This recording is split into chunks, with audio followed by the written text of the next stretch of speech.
আজ আমি বানাবো এই একটা বেগুন দিয়ে, আর এখানে মটর ডাল নিয়েছি আমি 100 গ্রাম মটর ডাল নিয়েছি, 1 কাপ হয়েছে।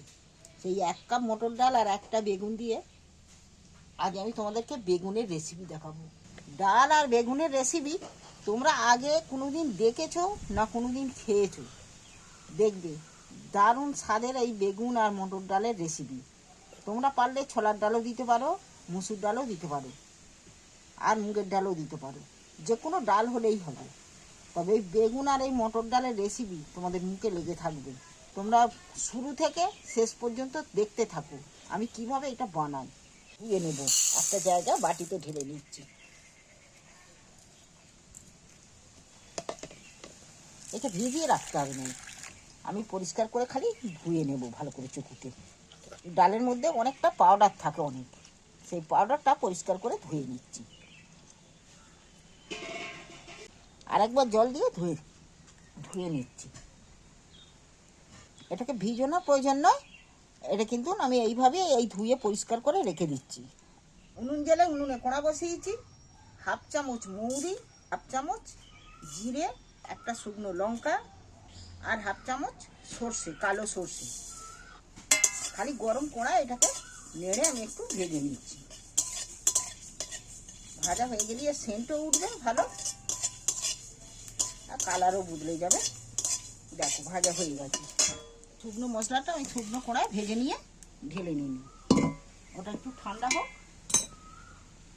এইবার আমি শুকনো কড়ার মধ্যে 1 চামচ বেসন ভেজে নেব, 2 চামচ নিচ্ছি। বেসনটা আমি একটু নেড়ে চেড়ে শুকনো কড়ায় ভেজে নিচ্ছি। বেসনটা আমি ভেজে নিচ্ছি, শুকনো কড়ায় ভেজে কেন নিচ্ছি? বেসনটা সবজিতে দিতে গেলে বেসনটা একটু ভেজে নিলে এর যে কাঁচা গন্ধটা, সেই গন্ধটা চলে যাবে। দেখো ভাজা আমার হয়ে গেছে, কালার পাল্টে গেছে। এবার আমি ঢেলে নিচ্ছি একটা জায়গার মধ্যে। এবার আমি কড়ার মধ্যে 1 চামচের মতো তেল দিচ্ছি। এই দেখো, দুটো সাইজের পেঁয়াজ, আমি মাঝারি সাইজের পেঁয়াজ দুটো বড় বড় করে কেটে নিয়েছি। আর এখানে খানিকটা আদার টুকরো, বেশ খানিকটা আদার টুকরো দিয়েছি। রসুনও 2-4 কোয়া রসুন দিয়েছি। এইটাকে একটু ভালো করে নেড়ে চেড়ে নেব, ভেজে নিচ্ছি। এটা খুব ভাজবুনি, খুব ভাজলে লাল হয়ে যাবে। এটার মধ্যে একটা টমেটো কেটে রেখেছিল, টমেটো কাটাটাও দিয়ে দিচ্ছি। দেখো এটাও ভাজা ভাজা হয়ে এসছে। এবার আমি এইটাকে নাবিয়ে নিচ্ছি। এইটা আমার একটু ঠান্ডা হোক, ঠান্ডা হলে মিক্সারের জারে দিয়ে নেবো। তাহলে শুকনো মশলাগুলো আগে মিক্সারের জারে দিয়ে নিচ্ছি, এগুলো তুলে নিচ্ছি মিক্সারের জারে।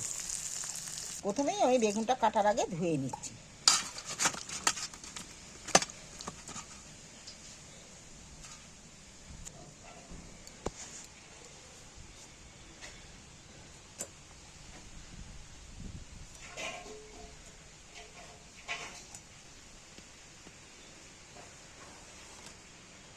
বেগুনটা দারুণ নরম আছে, বেগুনটা খুব, এবং সরু সরু করে কেটে নিচ্ছি।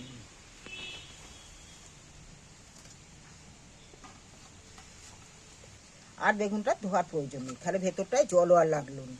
আর তোমরা যদি কেটে ধো তাহলে একটা কাপড় দিয়ে আবার বেগুনের ভেতরটা মুছে নিতে হবে শুকনো করে জল দিয়ে। এখানে আমি হলদু দিচ্ছি, একটু নুন দিচ্ছি পরিমাণ মতো, ভাজা বেসনটা দিয়ে দিচ্ছি এর মধ্যে। এবার ভাজা মশলাটা দিয়ে দিচ্ছি। এইবার ভালো করে মেখে নিচ্ছি আমি এটাকে। এই মাপের মশলা দিলে মশলাটা কিন্তু বেশি হবে না, একে বেশি বলেনি। দেখো একদম পুরো পারফেক্ট মাখা হয়েছে। এর মধ্যে তেল দিয়ে দিচ্ছি ফের। তেলটা যে দিয়েছি, তেলটা আমার গরম হয়ে গেছে। এইবার মশলা মাখানা বেগুনগুলো আমি একটা একটা করে কোণার মধ্যে তুলে দিচ্ছি।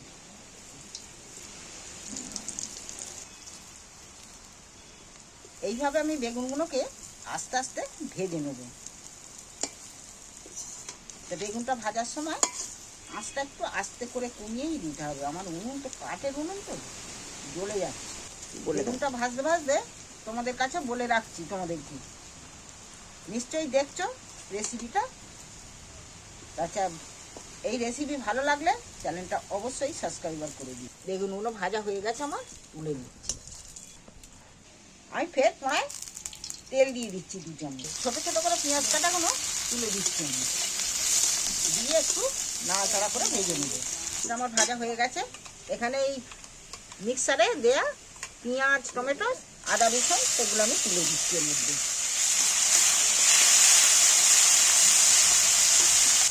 এই বগুলাটা আমার ভাজা মোটামুটি হয়ে গেছে, সেন্টে উঠে গেছে। আর মশলা থেকে দেখো তেল ছেড়ে দিয়ে মিক্সার ধোয়া জলটা ঢেলে দিচ্ছি। এখানে পরিমাণ মতো হলুদ দিচ্ছি, লঙ্কাও সামান্য করে দিচ্ছি। তোমরা কিন্তু যেমন ঝাল খাবে তেমন লঙ্কা দিবে। তোমরা যদি ঝাল পছন্দ করো ঝাল একটু বেশি দিতে পারো। এখানে ধনে পাউডার দিচ্ছি 1/2 চামচ। এইবার আমি ভালো করে মশলাটাকে ফের কষিয়ে নেব। মশলাটা আমার কষা হয়ে গেছে। এবারে ধোয়া ডালগুলো আমি দিয়ে দিচ্ছি এর মধ্যে। এবার আমি ডালগুলো মশলার সাথে কষিয়ে নিচ্ছি। এবার আমি জল দিয়ে দিচ্ছি। এবার ডালটা সেদ্ধ হওয়ার জন্য বেশি করে একটু জল দিয়ে দিচ্ছি। দেখো ডালটা আমার সেদ্ধ হয়ে গেছে। প্রথমে মশলাটায় আমি নুন দিয়েছিলাম, ডালটা সেদ্ধ হতেই পরে নুনটা দেবো। আমি এখানে নুন দিয়ে দিচ্ছি স্বাদ মতো। নুনটা এবার আমি একটু ঘেটে দিচ্ছি। ডালটা ফুটছে, দই দই মতো হয়ে গেছে। এইবার আমি বেগুনগুলো একটা একটা করে তুলে দিচ্ছি এর মধ্যে। ছোলার ডাল দিয়ে বেগুন তোমরা একবার বাড়িতে অবশ্যই বানিয়ে খেয়ে দেখবে কেমন লাগে। ভালো লাগলে চ্যানেলটা অবশ্যই সাবস্ক্রাইবার করবে। এইবার আমি একটু নেড়ে দিচ্ছি বেগুনগুলোকে ডালের সাথে।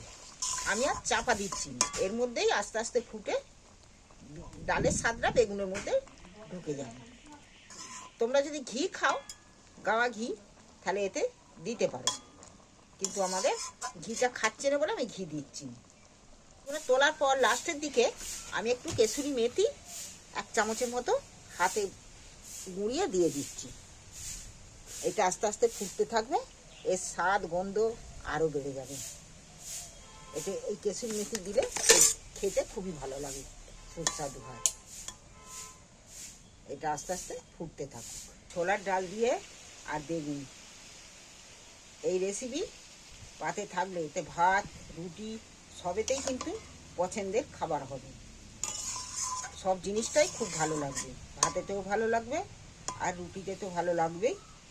রুটি, পরোটা যা দিয়েই খাও।